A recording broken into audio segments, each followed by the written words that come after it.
E vou te falar, aí quando a pessoa entrar, ela pode, o avatarzinho dela vai nos lugares, vai explorando aquele mundo que foi criado, e aí ela vai aprender também que tem uns ícones que a pessoa pode entrar, apertar, e eu falo que é jornada nas estrelas, é teleportada. Ela vai aprendendo ali as situações. E a gente vai marcar dias que vai ter gente lá realmente, mas tudo é clicado, tem filme passando, tem vídeos explicando o espiritismo em inglês. Legal. Tem várias coisas que a pessoa pode ir lá e clicar e ela recebe. Tem uma parte que é só de arte, tem vídeos sobre espiritismo e a arte, pinturas mediúnicas, música mediúnica, são vídeos que já estão lá. Então, Vanessa, e não existe o planejamento de colocar versão em outros idiomas também, inclusive português? Orson, só estamos começando.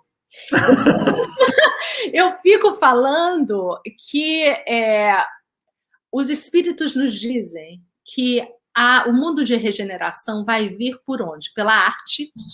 Meu Deus. Pela arte.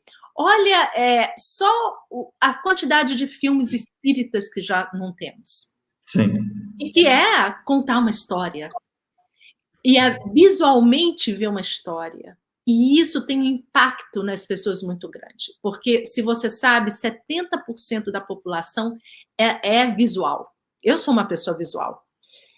Se a pessoa está lá só falando comigo, às vezes eu perco. Mas se ela está falando e tem alguma coisa visual, isso me marca de tal forma que fica comigo.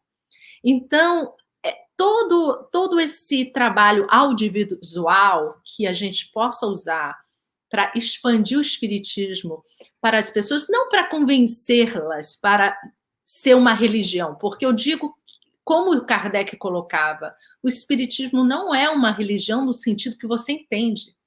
É uma filosofia, é uma ciência e tem a parte moral que nós seguimos a moral do Cristo. Nós somos cristãos, mas não temos dogmas. Isso mesmo.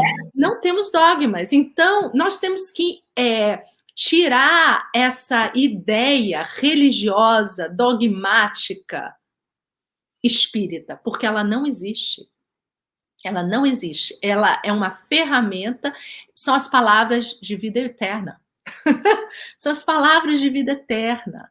Então, o que o Espiritismo fez foi tirar os véus do entendimento crístico. Nós entendemos muito mais claramente o que o Cristo estava querendo de nós. Somos espíritos encarnados, passando por uma experiência, mas a nossa vida não é aqui. Nós somos do mundo espiritual. Tanto é que o mundo pode acabar, mas nós não acabamos. Então, não pertencemos aqui. Tudo que nós temos são talentos para elevar o nosso espírito, porque um dia seremos espíritos o quê? Espíritos puros. Fomos para isso que fomos criados, para fazer esse caminho um com o outro. Por isso que nós necessitamos tanto do outro, da compreensão do outro, e do outro para sabermos onde estamos, né? Porque aqui em casa a gente sempre fala assim, na minha casa eu falei assim, ai meu Deus, nascemos na família certa, com as pessoas certas, aquele ente querido que nós temos tanto problema, ele é apenas instrumento para nós nos elevarmos, né? Principalmente com a nossa paciência. Que ter compreensão, paciência, compaixão, porque não foi isso que o Cristo, aquela pergunta 886 do Livro dos Espíritos, que é a minha preferida, que eu falo, quem escuta os meus estudos no Centro Espírita conhece ela, porque em todos os estudos eu falo sobre essa pergunta. Como é que Jesus via a caridade? As pessoas acham que a caridade material ela é muito importante. Tanto é que Jesus cuidava fisicamente da pessoa, né? Curava e contava suas parábolas. Ela é necessária. Mas Jesus via basicamente a caridade, como os espíritos nos falam, era a caridade moral, benevolência para com todos, indulgência às perfeições alheias e perdão das ofensas. Então, Olha, você falou algo maravilhoso aí ao dizer, nós estamos apenas começando, né? Eu fico pensando quando este site dos avatar aí, dos robozinhos que abre o livro e visita as salas, etc., quando isso estiver disponível em vários idiomas, que maravilha que vai ser isso. Eu acho que isso já vai despertar curiosidade de muita gente. mas era isso que eu queria falar aqui. Por favor. Era isso, o Naur, ele veio, a gente começa a se reunir para fazer esse evento em janeiro. Eu acho que por volta de março ele veio com essa ideia, e todo mundo, tanto é que nós tivemos uma reunião de revisão do que foi, e eu falei para ele, Naur, eu quero te pedir perdão, porque eu tenho certeza que quando você deu a ideia, eu fiz uma cara tão feia, porque eu não sou de uma geração tecnológica. Então, para mim, era assim, o que a gente vai fazer? Mas o resultado foi tão belo, e tão interessante, e tão abre portas agora para uma nova geração que vai conhecer o Espiritismo de uma forma diferente.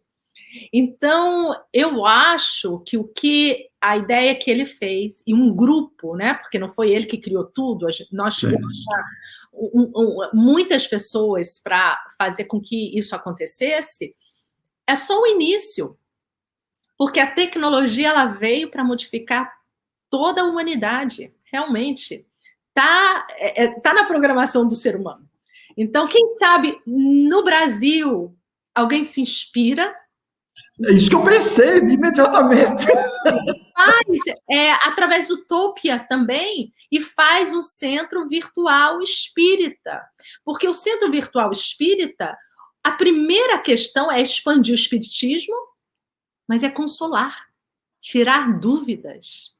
Por que eu estou passando por essa dificuldade? Por que eu vim? São as questões básicas, filosóficas que o Livro dos Espíritos nos traz, né? Você nos inspira aqui hoje, Vanessa, para um trabalho espetacular, que a princípio parece assustador e gigantesco, mas ele é absolutamente viável. O grande desafio aqui é sensibilizar aí os craques da tecnologia para começarem a fazer isso no Brasil, em português, naturalmente, porque vai ser uma ferramenta valiosíssima de visitação à literatura, ao movimento, aos exemplos, aos legados. Você imagina você juntar neste centro espírita virtual entrevistas, palestras, depoimentos, estudos, etc, etc, etc. Isso vai ser Inclusive, eu vou fazer um pedacinho, vou cortar um pedacinho dessa entrevista aqui. Olhe o que os brasileiros estão fazendo no exterior.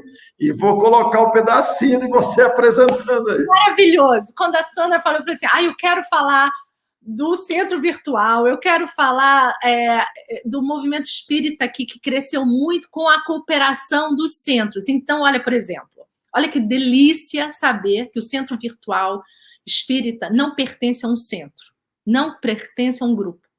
Sim. Pertence a todos os centros e todos os grupos dos Estados Unidos. Sim. Porque foi feito por pessoas que estão em São Diego, que estão na Flórida, que estão em Nova York, que estão em Massachusetts, que está em Chicago.